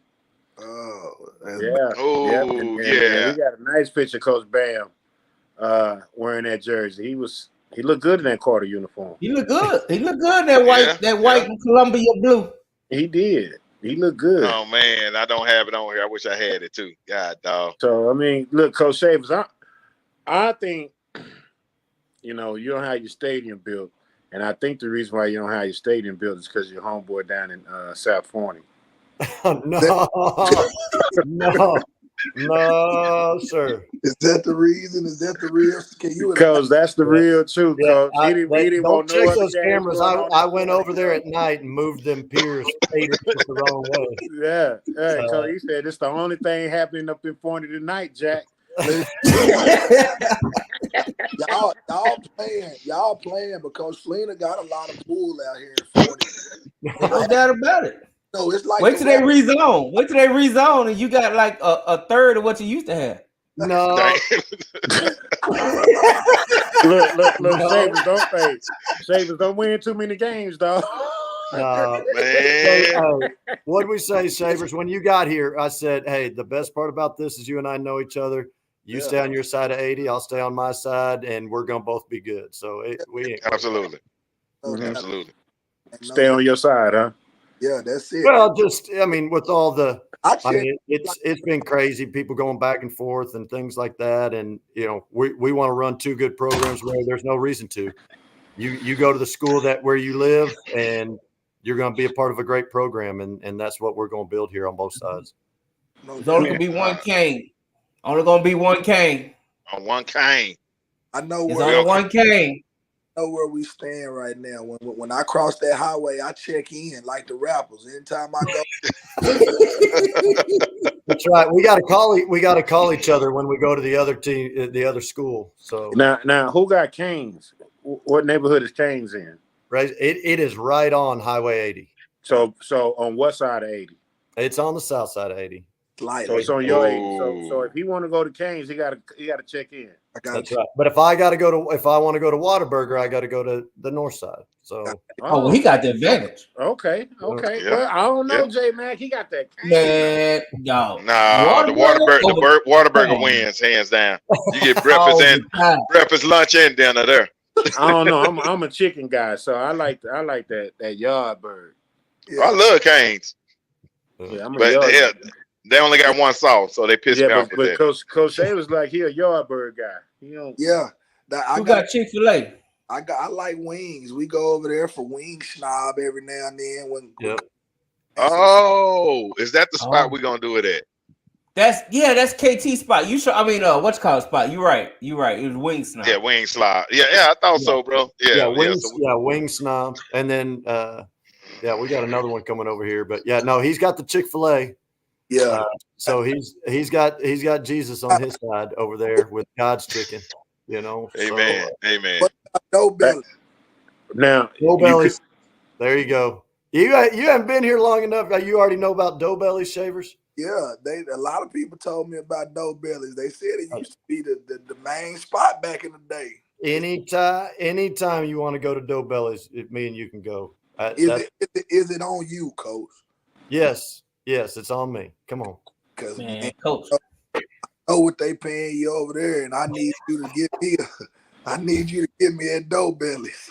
I wish I knew what they were paying me over here because I've been married 21 years. I ain't seen a pay stub in 21 years. Well, yeah. When I got my first head job in San Antonio, the newspaper did one of those stories where they wanted to discuss. They put every head coach's salary in the paper, and I looked at it and I called my wife. I said, "Do I really make this much money?" She said, "Why?" I said, "Because maybe my $20 a week allowance could go up a couple bucks." Well, she ain't left you, Coach, so you all right. No. You're all right. Coach got right. a gold-plated jacuzzi, though. He got a gold-plated hut tub that he go live from the show. Well, Coach Shaver didn't put it. Coach Shaver didn't put a jacuzzi in the end zone. Yeah, like the 7-on-7. How they go dive in there after. Yeah, and it flooded the stadium. That's what took so long. Yeah. Yeah, it just maybe they was building houses and spending more time building houses than stadiums over here, like that. I don't know what it is, but we'll be excited to get in there on October 4th, first time. Absolutely. Okay, so that's when the first game is October 4th. Coach Shavers is going 5 games straight on the road. Wow, that's good. Hey, that far behind? God. Yeah. Well, no, just the way the schedule was set up, right? Isn't that right, Coach Shavers? You had. Yeah, that's what I walked into, and we're gonna embrace it. Yeah, embrace it, man. Coach, Can't do nothing about it. Did you why you didn't put North Forney as your homecoming game? Me? Yeah.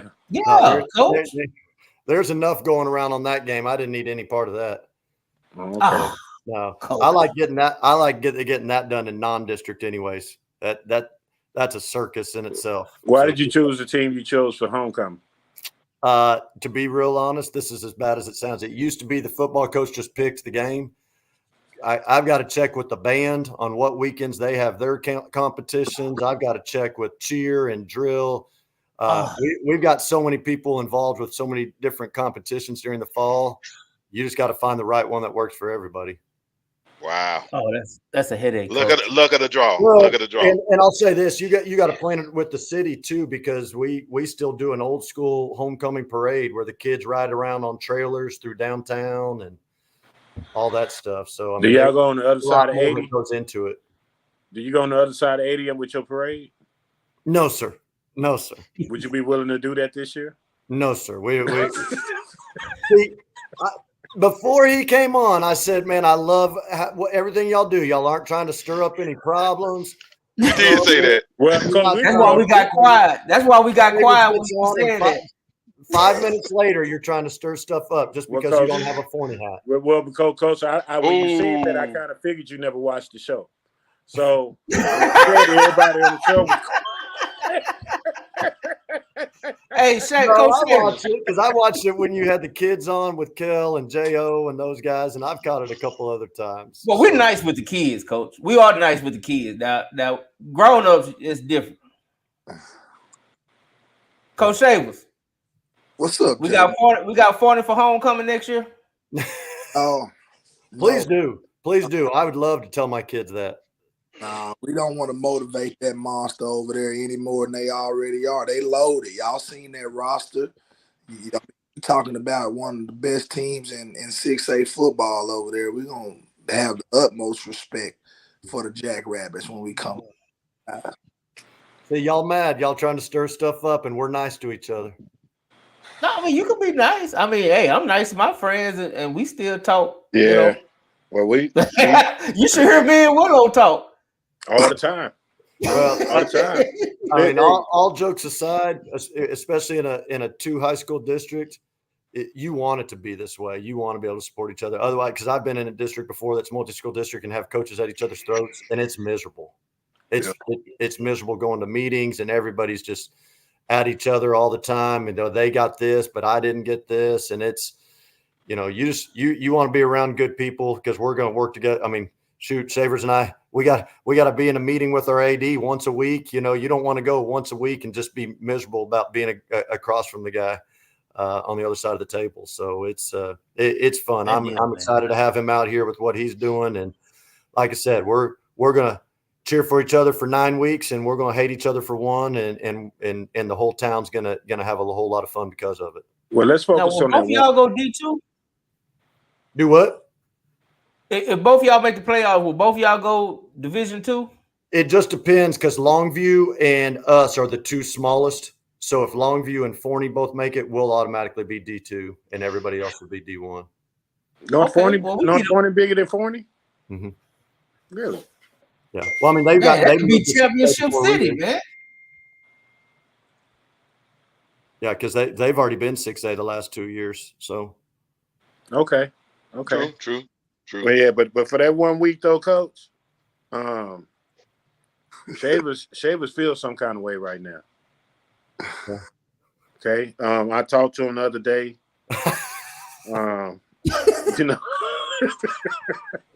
He's really excited. He looked forward to it. He just kept telling me 1-0. Yeah.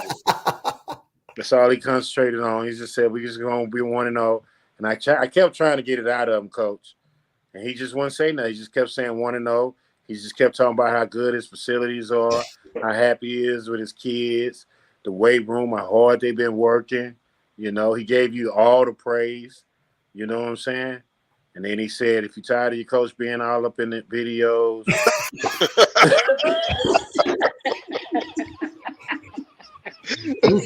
Tired of being all over the video, come to the north side. Yeah. Oh, shit. Oh, Lord. Hey, in the video dancing. Yeah, up there dancing. Oh, wait a minute. Here we go. We're in the video dancing right here. There we go. Hey, the smile on the face right there. Hey, and Shavers will appreciate this. Shavers, that is round 2 at Allen Eagle Stadium on Steve Williams Field, and Bubba Williams handed me that trophy. That's why I was fired up. Oh, all up in the videos. All right. He said I can't wait. Up in the I can't videos, wait. Coach. Shaver's going to beat Skyline at Forrester, and he's going to be on the front page of the paper. And that I'm just going to tweet out that shook night. I'm not going to even put Shavers out there. I bet everybody's going to know. Yeah, that should, Coach. That should. You know, because when you first said that Pop was your guy. He is. He was. I mean, I was the stereotype for sure in 7th grade. Had to go to my friend's house because my mom wouldn't let me have the CD, you know, so I had to go to my friend's house so I could listen to it. You know, that one and Dre knew every word to every song, you know.